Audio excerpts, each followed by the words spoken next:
Welcome back to Friday Briefing. Thank you very much for crossing over and staying with us here on KTN News. So like I mentioned, it's now time for us to bring in Willis, the word master, to teach us more about proper pronunciations. Willis, it's great to see you in Kisumu in studio. How are you doing? I'm doing good, Betty. How has your week been? It's been crazy. And Willis, I saw you the other day, you came to the Standard Group and I saw you again live. And I put up a picture on social media. Yes, that is... yeah, I put up a picture. And it was a surprise, eh? It was a surprise to you because you didn't expect me in the capital city, eh? I did that. So I was saying, I put this picture on social media and I was just telling, people there that every time I meet up with you, it's so hard, to speak to you, just smoothly because I'm always feeling like, you'll be like, no, you don't say that. You actually say this. So, it was not really, Betty. As I told you, sometimes, language you have to adjust. Sometimes you see like your audience, if you keep language just to the apex or to the summit, sometimes you may find yourself just communicating with yourself. So that is why we talk about adjusting your language so that you understand, because we have, language for different, aspects of communication, so levels. Interesting, Willis, but it's great to see you all the same. And we just want to start the show and we want to take a look at word on the streets this time round.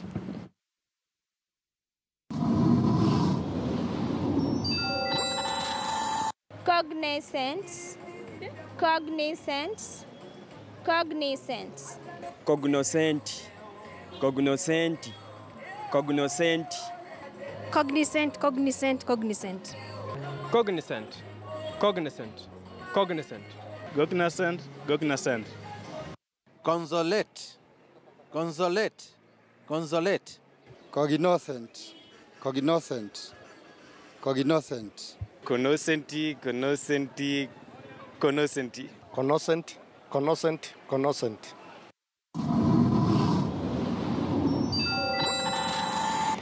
Willis, those pronunciations, I've had things there that I've never heard before, but I can't blame anybody, Willis. Like you said, we're all here to learn.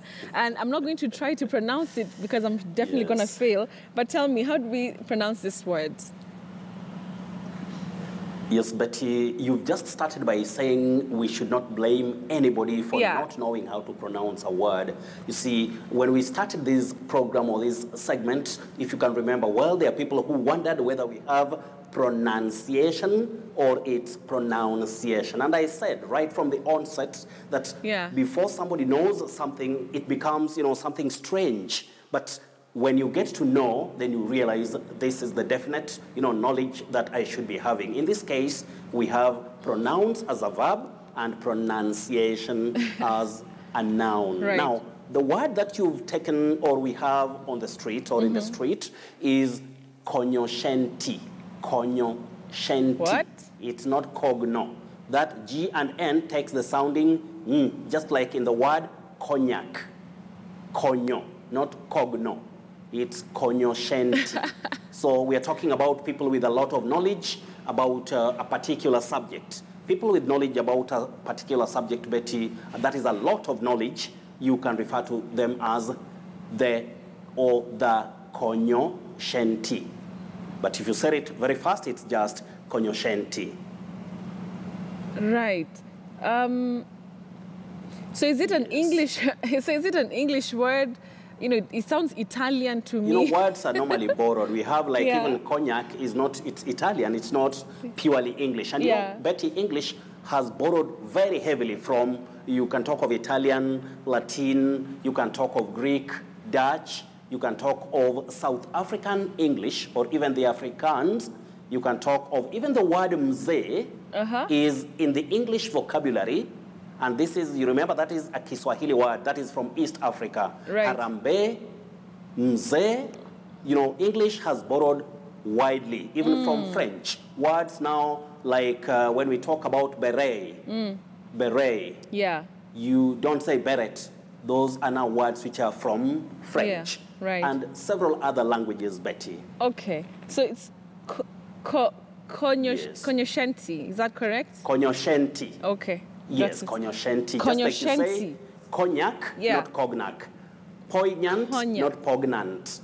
Cognoscente, not cognoscente or cognoscente. You say cognoscente. Cognoscente. Hey, Willis, well, let English be English. I was even almost talking Swahili because of, just how complex things can get here. Willis, thanks for that. But some words are tricky, Betty. And some words are also not purely English. But when we speak English, let us get the pronunciation right. Kabisa. All right. Okay, let's move on to this other word, Willis. I'll spell it out because I'm also still not sure. Repartee. Is it repartee? Oh, you say repartee.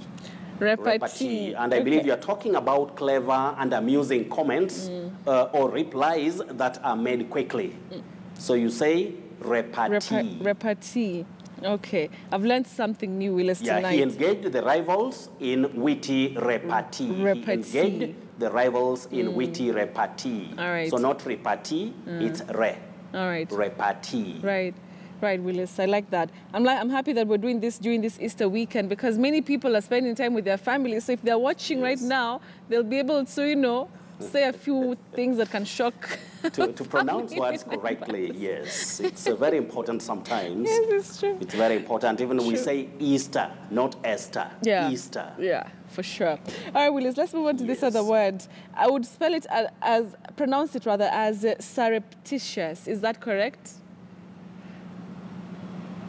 Yes, you are talking about something that is done, or the adjective that means done secretly or quickly? Yeah, surreptitious.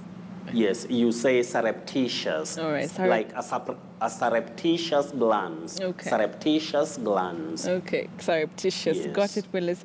This other word, if it was me, I would spell it as exasperate. Exasperate. Yeah. You'd pronounce it that way? I would, yes. You say exasperate. Exasperate. Exasperate. That is to annoy or irritate somebody very much. To exasperate. Exasperate. Okay, exasperate. Yes. Moving on to this other word, I'll spell it out. Glutton. I know it as glutton. Is that correct? Yes, that is the pronunciation. Okay. But you can have what you call a consonant cluster. You can say glutton, or you can also say glutton the way you said it. All We are right. talking about a person who eats too much. Yes. A glutton, or a glutton. Just like you say button and button. Both are acceptable. All right. Important and important. Yes. Is that? Yes, you can say important or important. I'm a great student, Willis. Or student. Student. Yes, Willis. All right. Moving to this other word. VEA. No, I beg your pardon. VERACITY. Veracity. Is that correct? Yes, you say veracity. And that is the quality of being true. Like you can say the veracity of a story. Yes. The veracity of a story. The veracity of a claim. Right. So it's not veracity or veracity. You say veracity with a stress on the second syllable, Betty. Veracity. Yes, veracity. Okay. Yes, veracity. Right. Okay. Moving on to this other word, I don't know how to pronounce it. I'll spell it out. ZEPHYR. How do we say that word, Willis? You are talking about a soft, gentle wind, Betty. Zephyr. Oh, you say Zephyr. Zephyr, not Zephyr. Zephyr. Zephyr. ZEPHYR. That's correct. Zephyr. Zephyr. Zephyr. Got it, Willis. Yes. Zephyr. All right. Moving on to this other word. I'll spell it out. TREMULOUS. How do we say that word, Willis? Oh, that is a tremulous. Tremulous. Not Okay. tremulous. All right. It's tremulous. That is about trembling, like when we talk of a tremulous voice. That is that trembling voice. Yeah. Tremulous. Tremulous. Got it, Willis. Moving on to this other word. Then this is a feedback question coming from Susan Katana of Mombasa. And she's asking about this word, UNCTUOUS. How do you say that word? Unctuous? Can you repeat it? So it's U-N-C-T-U-O-U-S. Oh, you say unctuous. Unctuous. Huh? Unctuous. Unctuous. Okay. You begin with the sounding ang, then you go to unct. So you say unctuous. Unctuous first. Unctuous. Then unctuous. So you have what we call now the alternative pronunciations of that word, Betty.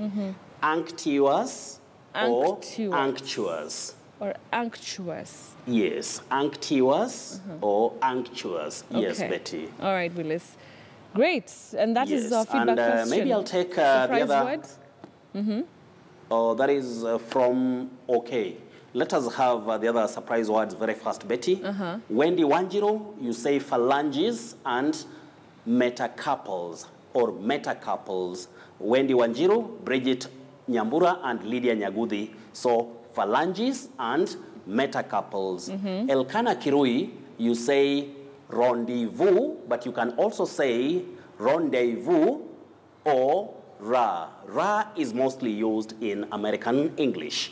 Jacob Zuma Otiende, you can say quagmire or quag. Quagmire. Quag or quagmire. Jacob Zuma Otiende, yes. Quag and quag are acceptable. Honorable Moffat Tea of Nyamira, the Speaker of the County Assembly. Speaker of the County Assembly, Honorable Moffat Tea of Nyamira, you say conscientiously. Betty, Honorable Tea has brought us back to that tricky word.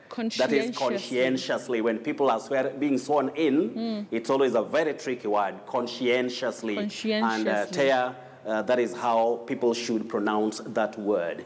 Now, Patrick Mwangi Jr., you say decade, but remember you can also say decade. So two acceptable or alternative pronunciations for that word. Decade or decade. Both are acceptable. Nobat Wengu, you say mature, but you can also say mature. Mature. To mature up. To mature is also acceptable. Then the second word is nature, but don't say natural. You say natural. Just like nation, but national, not national. So your two words, mature and nature. But for the first one, you can also say mature. Then we have Julius Mukisa of Kampala, Uganda. You say demeanor. Demeanor.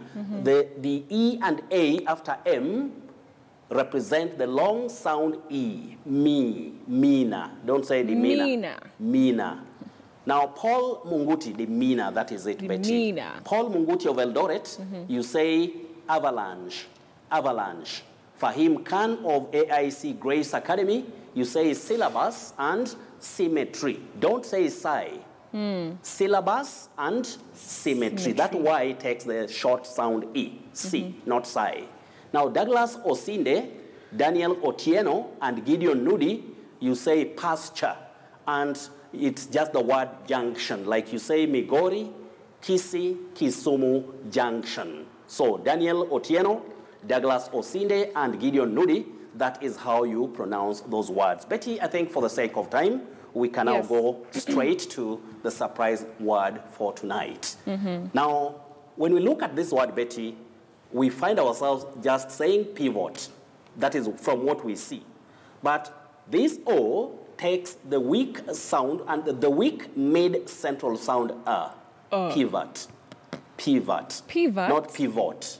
We are used to pivot, but you say pivot. Believe you me, Betty, we don't say pivot, which is very common locally. From what we see, and that is why I brought this word as the surprise word for tonight. Because many people would say, really, is it really pivot? Right. Because we are used to pivot. Just like when we started, remember when I talked about pronunciation, it was like, that must be a matter of Willis just kidding us. But later, people discovered that reading widely can give you definite knowledge and also the element of research. Pivot. So you can see we have the weak sound that is what we call assure. Assure. That is when we're talking technically. It's pivot. Pivot. So when you have that pivot, you go straight now to pivotal. Pivotal. Pivotal, not pivotal. Pivotal is very common locally, but it is pivotal. Pivotal or pivotal. Then, Betty, another surprise to some people would be this word. Many people know it as covert, but it is covet. In this word, letter O takes what we call the mid-central sound just like in the word come, C-O-M-E, or some, S-U-M and S-O-M-E. So this letter O takes the sound Covet. Covet. Oh. Not covet. It is covet. If you check, that's shocking. If you do some research, I know I would earn a prize from you, Betty. Definitely. And other people who may care to find out. It's covet, and then you say coveted, not coveted. Many people say coveted, and very, very comfortably, Betty. Coveted, no. You say coveted, covet. And also you say covenant. Covenant. But what we see is covenant. You say covenant. Just check. Just check. Locally, we are used to pronouncing words the way we see. Because you see, in most of the local languages, like what we call vernacular, or even in Kiswahili, most words which we are used to are pronounced the way they are spelled. And that is what we technically call the phonetic spelling, where the spelling corresponds with the pronunciation exactly the way a word is spelled. But English is a bit tricky. When you start pronouncing words or every word the way it appears or the way it is spelled, you may end up saying very, very inaccurate things for a word. For instance, Betty, the word arena. What we know as arena locally. Yes. Do you know the pronunciation?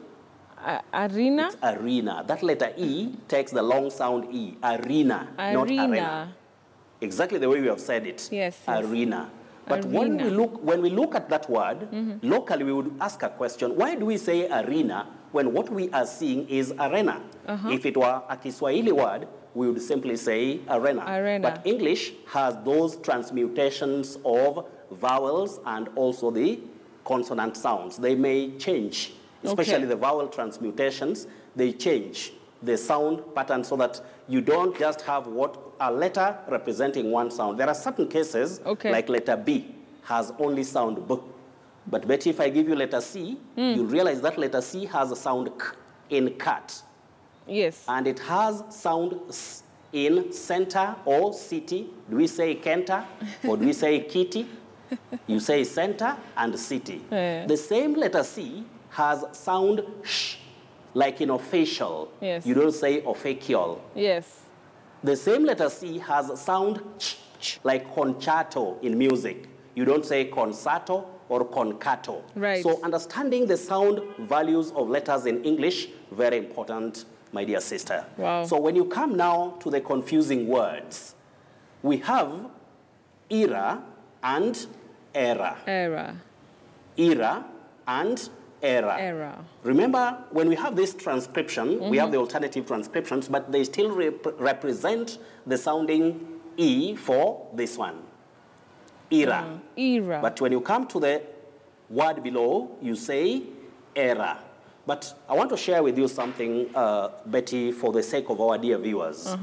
Sometimes when you get certain words, for instance, this word era, when you go to the American English, you'll realize that it is also pronounced as era in the American English. But in standard pronunciation, ERA is simply era. Era. ERROR is era. Just like root. Have you heard some people pronouncing the word root, the one without an E? Yes. You've heard people pronouncing it as the one with an E, you would hear of route in American English. But locally we know it as route. That is R-O-U-T-E. Okay. Route. Which route are you going? All right. But you'll hear of route in American English. Otherwise, Betty, I think that is enough for tonight from Kisumu. All right, Willis, you've truly shocked us many instances tonight here on the show. And yeah, we appreciate for that. It's always great to know that you don't know. It's my pleasure, Betty, and that is why I always advise people that before you are sure of a pronunciation or any other thing that relates to definite knowledge, just read, do some research, just take it easy first, relax, find out which is which. The moment you get it right, you'll always be very comfortable without having what sometimes we call a swag. I hear you talking of swag sometimes. You may use a swag, but when you swallow a word, you are swallowing something that is not there in English. It happens. All right, we'll lesson up on the swag and pronounce words correctly. Thank you very much, Willis. Remember that you can always... Yeah, you can always get Willis the Word Master on Twitter at Willis Ochieng 1. That is his Twitter handle. Yeah, so we want to come to an end of the show. Yeah, and it's been really great having you here on this Good Friday. I hope that you've enjoyed the show. I have myself here in studio, and we'll see you again. We'll see you again tomorrow. Not tomorrow, actually on Monday. Actually, it's time to take a break for the week. Thank you so much for watching Friday Briefing. We'll see you again next week, God willing. Till then, be blessed and be kind to one another and be safe. Goodbye.